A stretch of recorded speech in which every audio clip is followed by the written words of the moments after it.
Al igual que el verano pasado, durante todo este verano estuvimos reflexionando y pensando en personas, a veces les llamamos personajes, pero están lejos de ser personajes, son personas de carne y hueso que encontramos en la Biblia.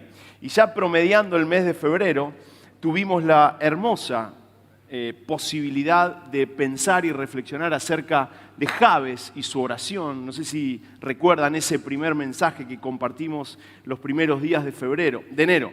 Después estudiamos, pensamos, reflexionamos acerca de Jeremías.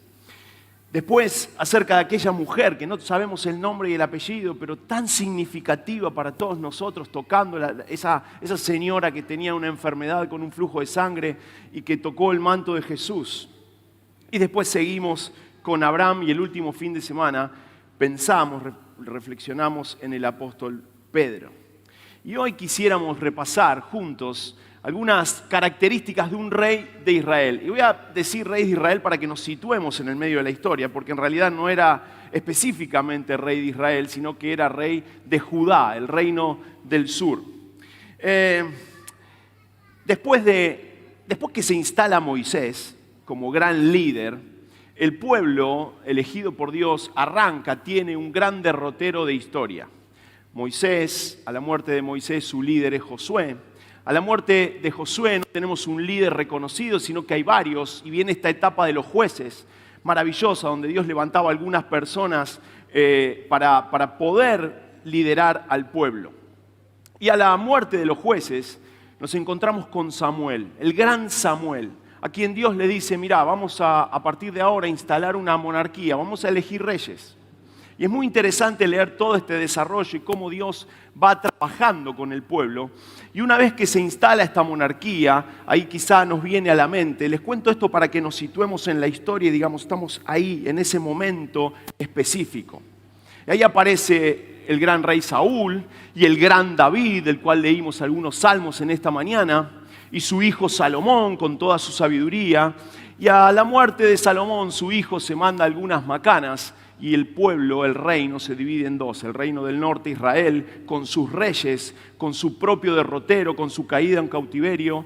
Y el pueblo, el pueblo del sur, Judá, con sus propios reyes y con sus propias historias. Y nosotros vamos a ir ahora a uno de esos reyes. Todo esto podemos leerlo en los libros de Crónicas, Reyes y Samuel. Cada uno de estos libros tiene dos sagas, 2 episodios. Los invito a leer estas historias apasionantes donde uno ve el accionar de Dios. Así que el rey del que vamos a hablar o a conversar en esta mañana se llama Josías. Uno de los reyes más hermosos, permítanme decirlo de esta manera, más hermosos que podamos encontrar, que vivió una experiencia maravillosa. Y vamos a ir a los pasajes de la Biblia. Me encantaría leer completos los capítulos 22 y 23 del segundo libro de Reyes, pero son un poco largos. Así que si vos tenés tu Biblia de papel, haceme la gauchada de abrir en el segundo libro de Reyes, en el capítulo 22, y vamos a salpicar un poco de la historia, porque es tan rica la historia que si yo te la cuento, no va a ser tan significativa. Pero lo vamos a aligerar contando algunas pequeñas partes para que juntos podamos llegar y entender más fácil. Lo vamos a tener acá atrás también, pero si tenés tu Biblia y podés tomar nota, hacelo, porque va a ser muy rico repasar estos pasajes después. Así que segundo libro de Reyes, para ser más preciso, segunda Reyes, capítulo 22. Dice así: Josías, el rey, la persona que hoy nos tiene en situación en este domingo, tenía 8 años cuando ascendió al trono y reinó en Jerusalén 31 años. Su madre era Jedidá, hija de Adaías, oriunda de Boscat. Josías hizo lo que agrada al Señor, empezó a pescar algunas de las cosas que la Biblia relata acerca del rey Josías. Josías hizo lo que agrada al Señor, pues en todo siguió el ejemplo de su antepasado David. No se desvió de él en el más mínimo detalle. En el año 18 de su reinado, el rey Josías mandó a su cronista Safán. Lo llama a uno de sus colaboradores y le dice: te pido un favor, Safán. Era uno de sus colaboradores. Anda a agarrar un poco de plata del templo, de lo que la gente deja, y anda y pagale a algunos obreros que estaban haciendo algunos arreglos en el mismo templo. Así que le dice, busca a los carpinteros y pagales. Así que le encarga a un oficial, a un cronista, a un empleado de su reino, una tarea. Vamos a seguir en el versículo 8. Y el sumo sacerdote Hilquías o Hilcías, dependiendo de la traducción que estés leyendo, le dijo al cronista Safán, cuando llega, le dice, me mandó Josías a dejarte esto. Y se encuentra con este Hilquías o Hilcías, y él le responde esta situación. Encontré el libro de la ley en el templo del Señor. Vaya sorpresa, se supone que en el templo estaba el libro, pero parece que no estaba. Y entonces se lo entregó a Safán, y Safán, después de leerlo, fue y le dijo al rey, los ministros de su majestad han recogido el dinero que estaba en el templo del Señor y se lo han entregado a los trabajadores y a los supervisores. Hicimos lo que nos pediste, rey. Y el cronista Safán también le informó al rey que el sumo sacerdote le había entregado un libro, el cual leyó en su presencia. Viene con los rollos y le dice, Josías, le pagué a los operarios, pero el operario me dio algo que te quiero leer. Y juntos abrieron los rollos. Versículo 11, cuando el rey oyó las palabras del libro de la ley, se rasgó las vestiduras. Dio muestras de que lo que estaba escuchando era demasiado profundo, demasiado intenso, demasiado grande, y hace un gesto común en esa época que es rasgarse las vestiduras, que es mostrar su situación, su dolor, su sorpresa.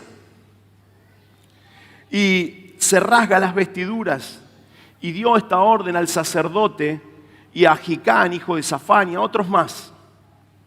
Vayan, versículo 13, a consultar al Señor por mí, por el pueblo y por todo Judá con respecto a lo que dice este libro que se ha encontrado. Sin duda que la gran ira del Señor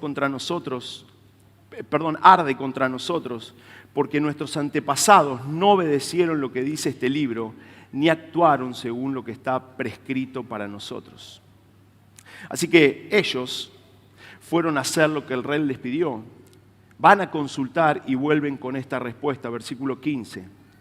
Así dice el Señor, le están hablando a Josías, así dice el Señor. Y acá viene lo que el Señor dice, díganle al que los ha enviado que yo, el Señor, les advierto. Voy a enviar desgracia sobre este lugar y sus habitantes, según todo lo que dice el libro que ha leído el rey de Judá. Ellos me han abandonado, han quemado incienso a otros dioses y me han provocado a ira con todos sus ídolos. Por eso mi ira arde contra este lugar y no se apagará. Pero al rey de Judá, es decir, a Josías, que los envió para consultarme, díganle que en lo que atañe a las palabras que él ha oído, yo, el Señor, Dios de Israel, afirmo, como te has conmovido y humillado ante el Señor al escuchar lo que ha anunciado contra este lugar y sus habitantes, que serían asolados y malditos, y como te has rasgado las vestiduras y has llorado en mi presencia, yo te he escuchado. Yo, el Señor, lo afirmo. Por lo tanto, te reuniré con tus antepasados y serás sepultado en paz. Tus ojos no verán la desgracia que enviaré sobre este lugar. Y se lo informaron al rey. Y ante esta respuesta, leamos apenitas la actitud o lo que hace Josías, capítulo 23. Entonces, para terminar la historia, el rey mandó a convocar a todos los ancianos de Judá y Jerusalén, acompañado de toda la gente de Judá. Escuchá bien, acabamos de presentar a un niño. Escuchá lo que hizo Josías, acompañado de toda la gente de Judá, de los habitantes de Jerusalén, de los sacerdotes, de los profetas y en fin, de la nación entera, desde el más pequeño, desde Inés, hasta el más grande. No voy a mencionar a nadie. El rey subió al templo del Señor y en presencia de ellos leyó todo lo que está escrito en el libro del pacto que fue hallado en el templo del Señor. Después se puso de pie junto a la columna, junto a la gente, y en presencia del Señor renovó el pacto. Se comprometió a seguir al Señor y a cumplir de todo corazón y con toda el alma sus mandamientos, sus preceptos, y sus decretos, reafirmando así las palabras del pacto que están escritas en ese libro, y todo el pueblo confirmó el pacto. Momento sublime, momento tremendo. Un nenito de 8 años es puesto como rey y pasan algunos años y manda hacer algunos arreglos al templo, y parece que mientras están arreglando encuentran los rollos de la ley y se los leen. Y es tan fuerte lo que escucha y es tan fuerte lo que significa la lectura del mismo libro que vos hoy tenés en tus manos o en tu celular. Es tan fuerte lo que él lee que se conmueve hasta, permítanme la expresión, porque rasgar las vestiduras no sé si dice mucho, se conmueve hasta las tripas, don Josías. Se le conmueve el alma porque está leyendo la palabra viva. Está leyendo lo que Dios quería para el pueblo. El pueblo estaba metido en grandes pecados. Basta leer el capítulo 21 y quizá el 20 para entender que la generación que venía atrás de Josías no era una generación que le había enseñado bien.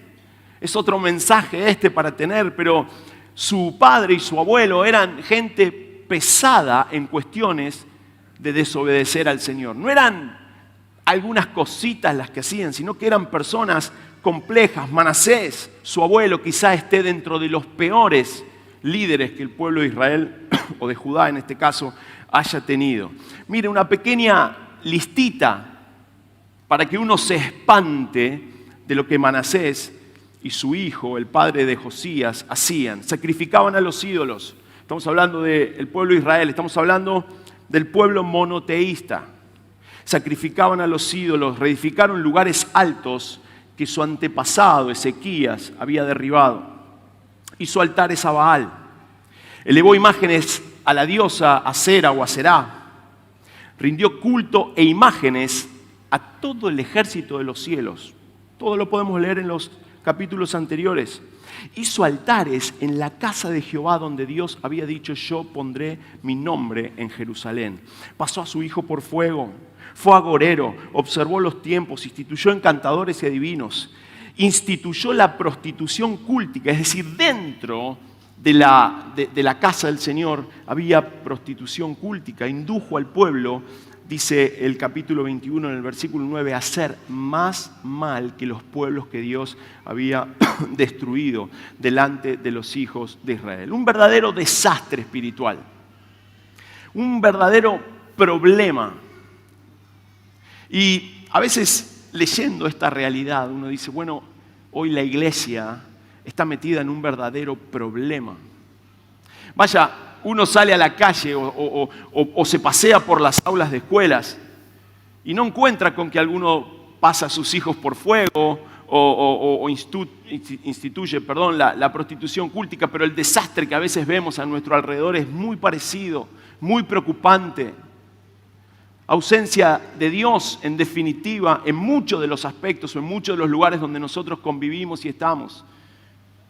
Y de repente la iglesia tiene que escarbar y encontrar los rollos y otra vez descubrir que esa palabra es viva y eficaz y que esa palabra tiene la posibilidad de establecer compromisos que sean eternos y de compartir compromisos que sean eternos. Pero el pueblo ahí estaba, un pueblo en el que su rey quemaba a su hijo.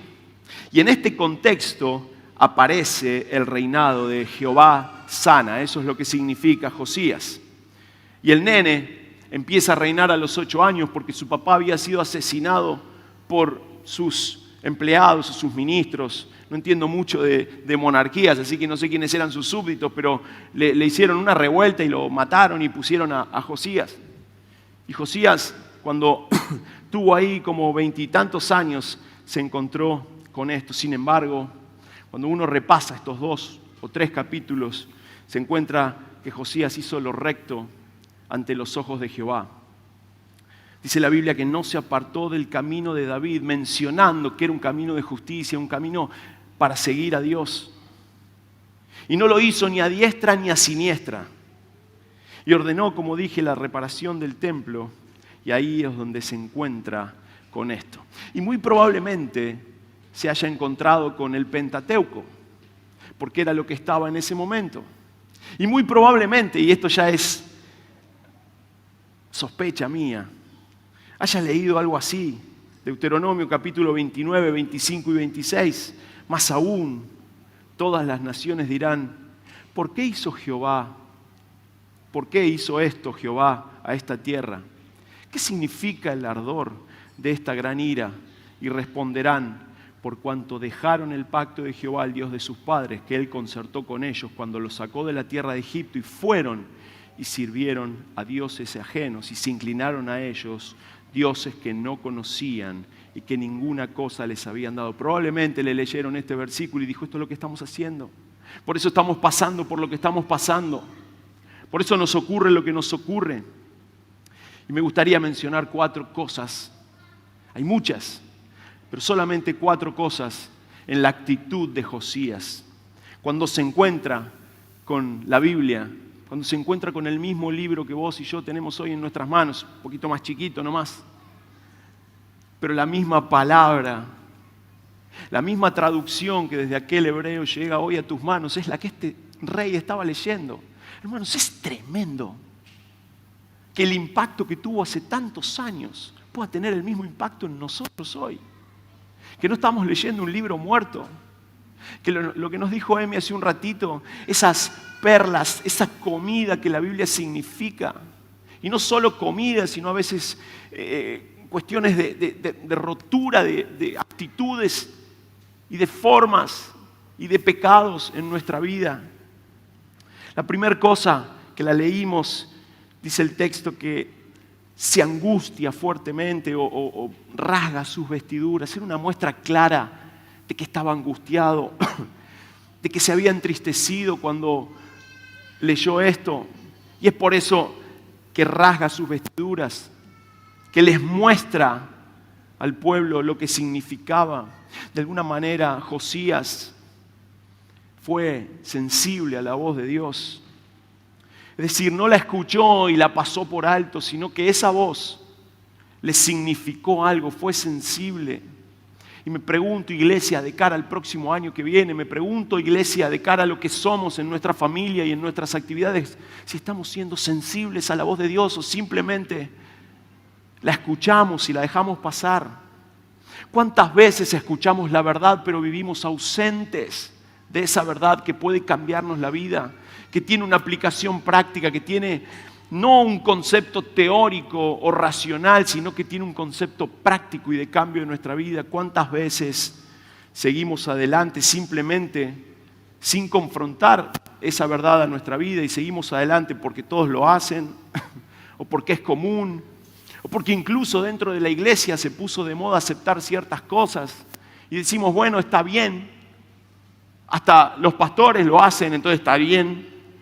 Cuando la verdad puede que diga otra cosa, puede que nos lleve a otro umbral, puede que nos lleve a otro escalón, puede que sea lo que la iglesia, no solo la Puerta Abierta, sino la iglesia en la Argentina, escuchar como relevante y subirse a ese nuevo peldaño al que nos quiera llevar el Señor. ¿Cuántas veces leemos la palabra de la ley como Josías y miramos para otro lado, sin compromiso, sin reacción?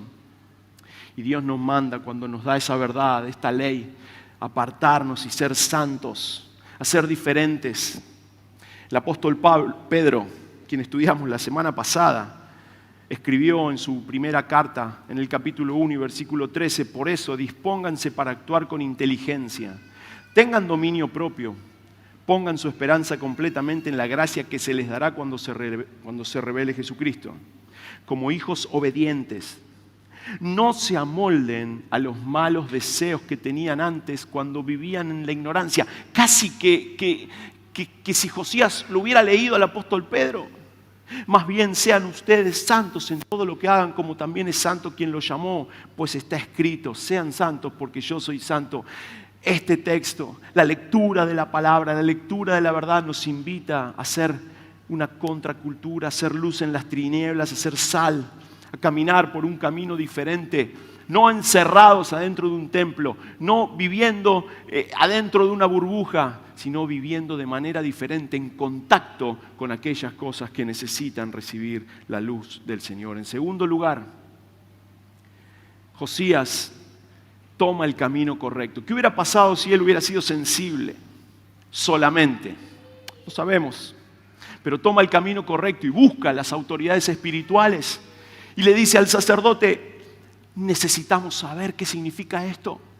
Busca, pregunta, quiere saber.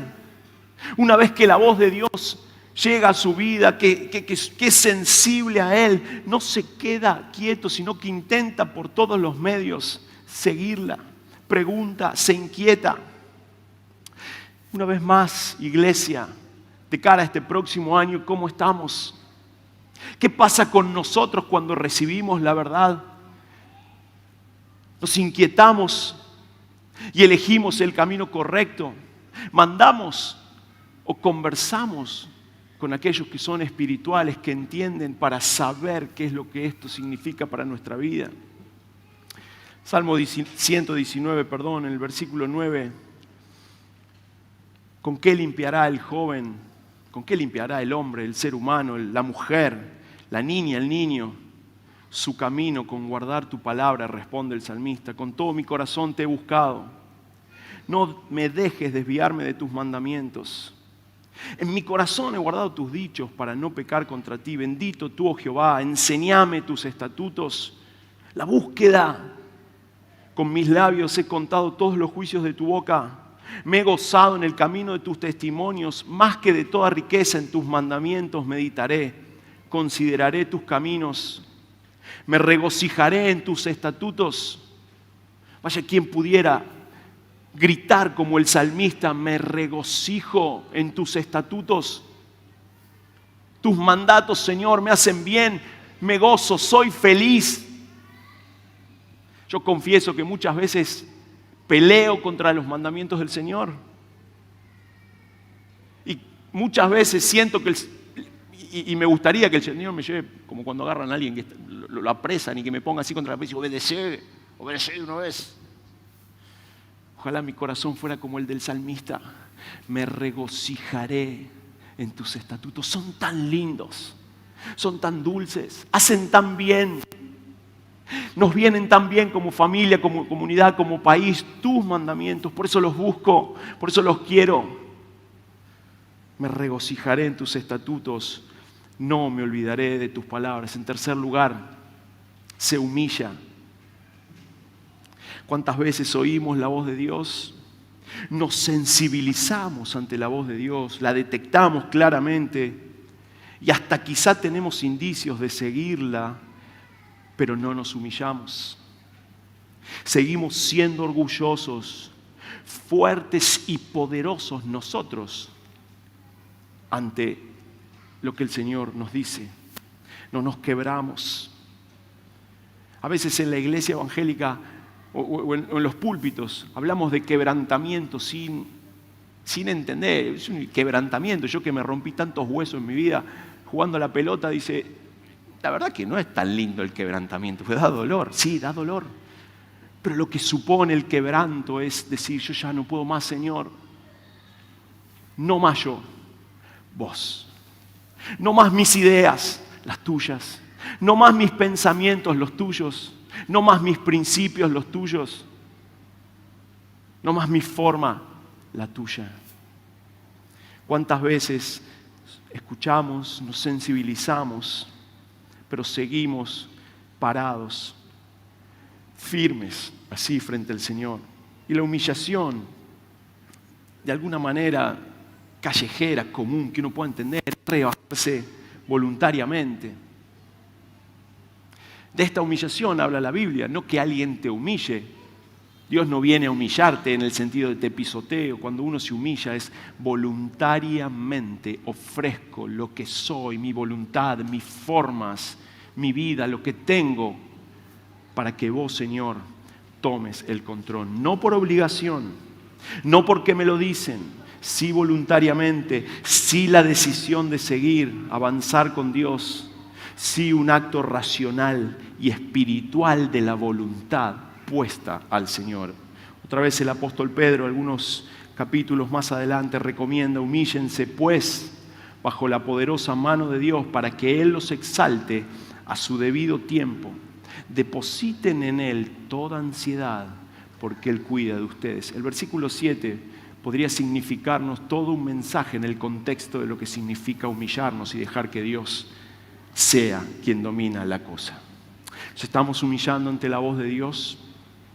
¿O solo la reconocemos y la dejamos pasar sin ninguna acción? Creo que uno de los puntos del mensaje de la oración de Jabes tenía que ver con esto, si mi memoria no falla. Estamos rebajándonos voluntariamente ante el poder, majestad, mandatos y caminos del Señor para nuestras vidas. En cuarto lugar, no se queda con el haber sido sensible, con la satisfacción de haber oído la voz de Dios, con la humillación, sino que hace cosas, obedece en acción. Es necesario poner en práctica lo que escucho, lo que me sensibiliza, lo que creo, lo que digo cuando estoy en este lugar. Es necesario ponerlo en práctica, porque si no somos solamente oidores de la verdad, pero no gente que pone en práctica. A mí va a salir ponedores en práctica. ¿Estaría mal decir ponedores en práctica? Sí, no queda bien, editen. Seríamos solamente oidores, sabedores, pero no gente que pone en práctica la verdad. Josías escuchó, tuvo un cambio interior, lo manifestó, lo comunicó, lo dijo. Y después lo hizo práctico con sus acciones. Terminen en casa la lectura del capítulo 23 para puntualizar una a una las cosas que hizo. La Biblia detalla que fue y derribó los altares, que hizo esto, que hizo esto, que hizo esto, que hizo esto, porque entendió que cuando uno se sensibiliza, se humilla, no puede quedarse en la teoría, sino tiene que caminar en función o con lo que cree. Tiene que caminar, vivir en lo que cree. No vale nada. Hermanos, chicos, chicas, muchachos, no vale de nada sentir cosas que después no llevo a la práctica. No vale de nada venir el domingo a alzar mis manos si mañana no vivo de acuerdo a esto que acabo de cantar, de esto que acabo de vivir. De nada sirve saber mucho de la Biblia si no la pongo en práctica. Santiago nos recomienda que no nos contentemos, no se contenten solo con escuchar la palabra. Casi que dice, si solamente vienen a escuchar el sermón el domingo, no sirve de nada. Pues así se engañan, no solo no sirve de nada, sino que se engañan a ustedes mismos. Llévenla a la práctica. El que escucha la palabra pero no la pone en práctica es como el que se mira en el rostro en un espejo y después de mirarse se va y se olvida enseguida de cómo es.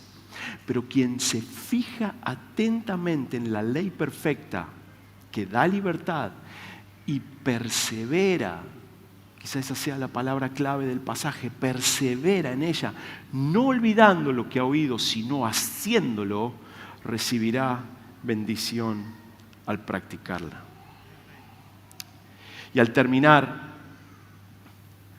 después de estas situaciones que vivió Josías, ocurre algo maravilloso, algo más. Cuenta el final del capítulo 23, que después de hacer todo lo que Dios le había dicho que tenía que hacer, derribar los ídolos, los altares y correr a todo el mundo y bla, bla, bla, bla, bla, bla, dice el texto que celebró una fiesta al Señor. Se celebró la Pascua. Se celebró la Pascua.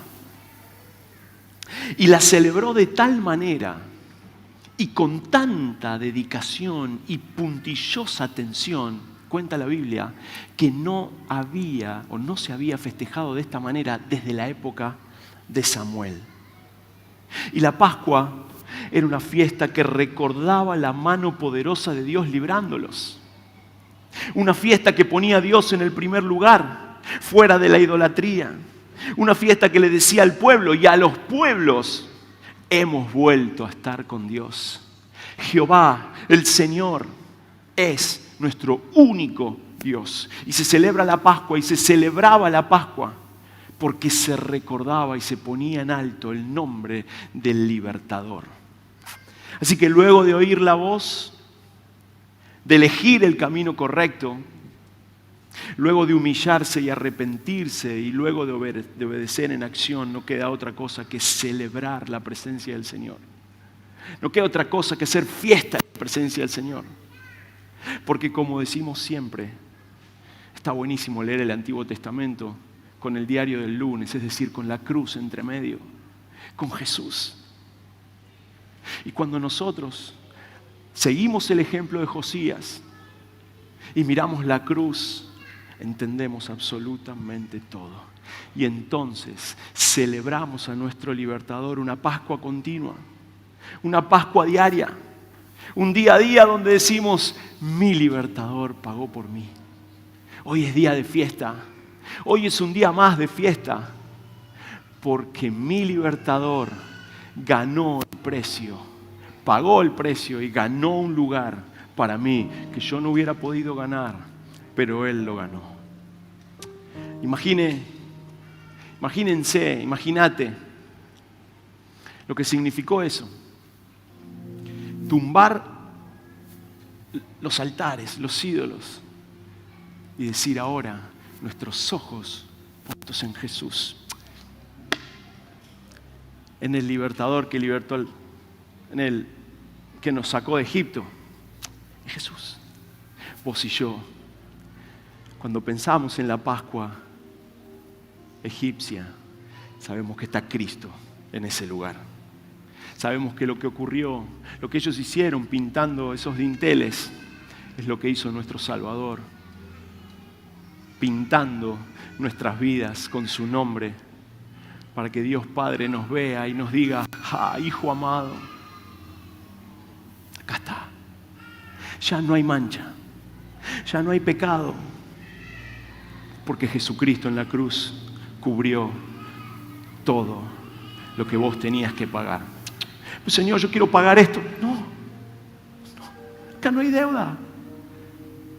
Guarda la plata, guárdala, porque el Rey del universo, hecho carne y Dios al mismo tiempo, pagó el precio en una cruz para siempre. Te invito a cerrar los ojos.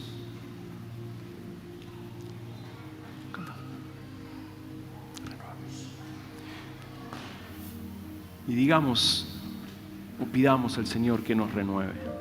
Casi que nos la sabemos de memoria, la vieja canción, la vieja oración. Para que el Espíritu Santo en esta mañana venga y nos renueve todo lo que esté dentro de nosotros que nos impide ser sensibles, escuchar la voz de Dios, humillarnos, obedecer en acción, poner en práctica, sea renovado, corrido.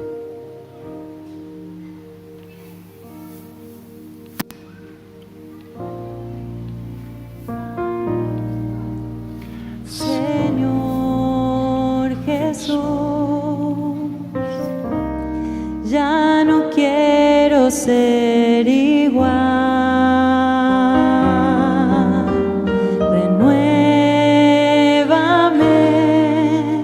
Señor Jesús, pon en mí tu corazón, porque todo lo que hay dentro de mí necesita ser cambiado, Señor. Todo lo que hay dentro de mi corazón necesita más de ti. Quizá no sea todo, porque a veces estos absolutos son un poco injustos y meten culpa innecesaria. Por ahí no es todo, pero por ahí hay algo en lo que todavía el Señor tiene que trabajar. No rima en la canción poner algo o ponerle que en el todo signifique eso, que vos sabés que tenés que entregarle al Señor. Algo en lo que tenés que ser humillado cuando lees la verdad. Algo en lo cual tenés que ser quebrantado, partido, roto, rota, para caer de rodillas ante el Señor, rasgarte las vestiduras y decir: Señor, yo ya no puedo más. Ahora voy a intentar con tu manera. Ahora voy a intentar con tus principios. Ahora voy a obedecer, voy a hacer, voy a accionar de acuerdo a lo que vos me decís. Ya no sirve de nada venir el domingo a la iglesia a escuchar el sermón y el lunes olvidármelo.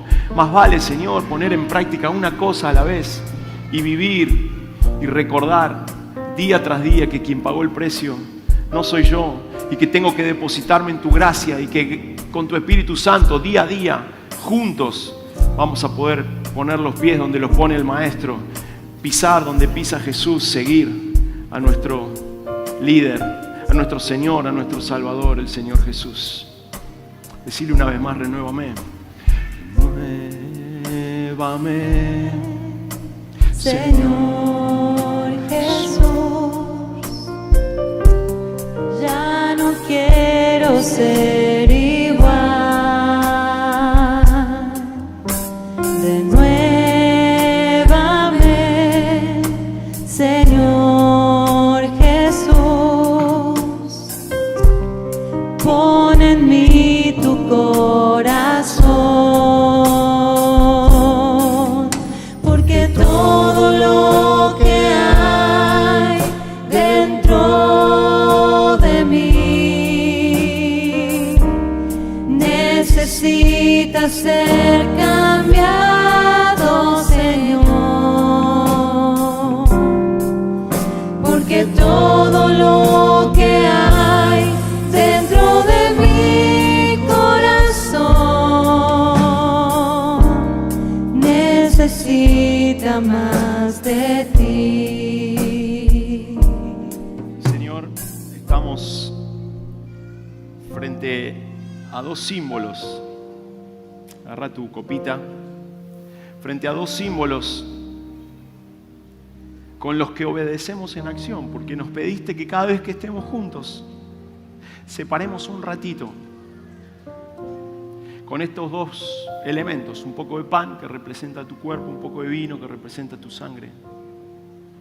Separemos y nos acordemos específicamente y especialmente de lo que hiciste por nosotros. Así que ahora, con el pan y el vino, con la Santa Cena, separamos este momento para acordarnos puntualmente y especialmente, no para otra cosa, de lo que hiciste en la cruz, para recordar que lavaste nuestros pecados, para recordar que resucitaste, para recordar que estás vivo y para proclamar que un día vas a volver a buscar a tu iglesia. Tomamos el pan agradecidos y la copa en el nombre del Señor Jesús. Amén. Hagámoslo.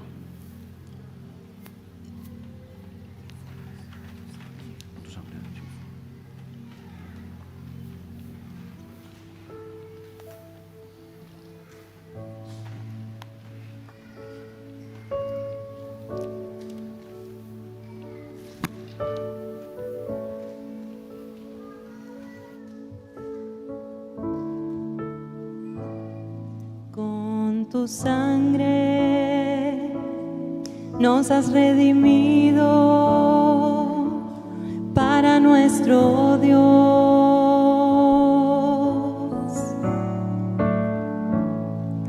De todo linaje, pueblo, lengua y nación.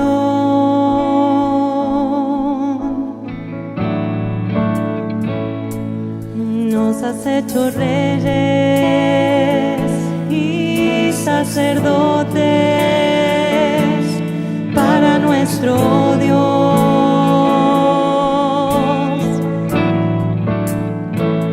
Y reinaremos sobre la tierra.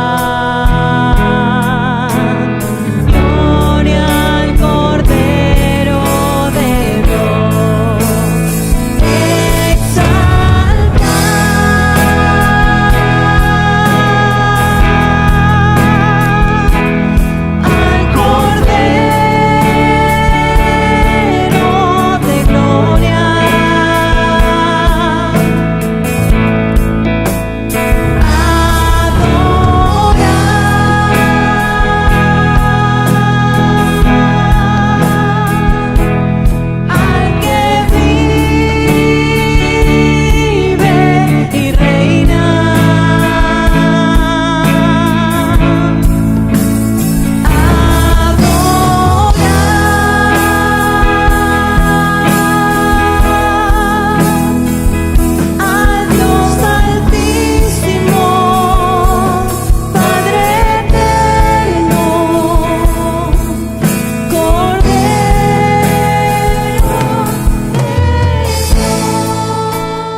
decir una vez más? Dale. Otra vez. Sí. Con tu sangre nos has redimido para nuestro Dios.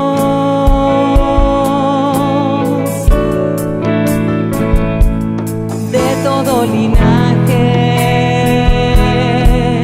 pueblo, lengua y nación. Gracias. Nos has hecho reyes y sacerdotes para nuestro Dios.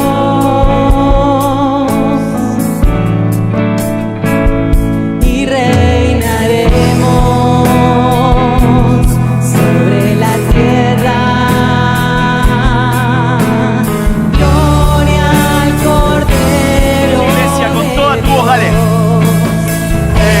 Exalta solo a Jesús, solo a Él. Eso. Al Cordero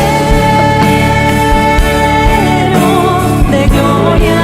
Gracias, nuestro Dios. Gracias, Jesús.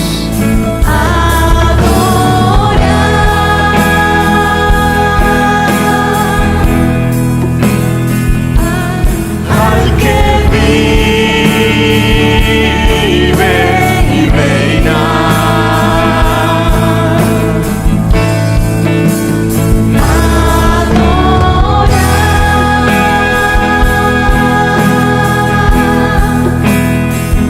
Al Dios Santísimo, Padre eterno,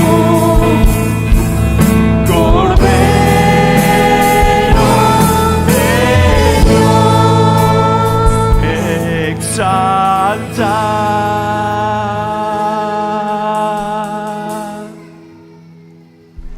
al Cordero. Recibí nuestra adoración, Jesús. Tú es el centro, Señor.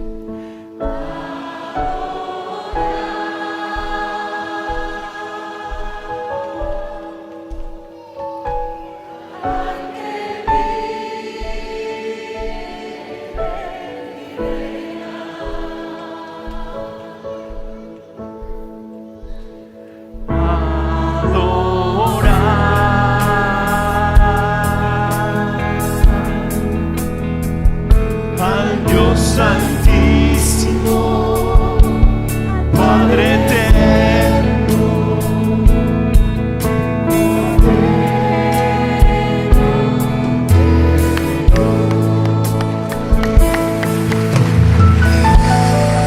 tengas una hermosa semana.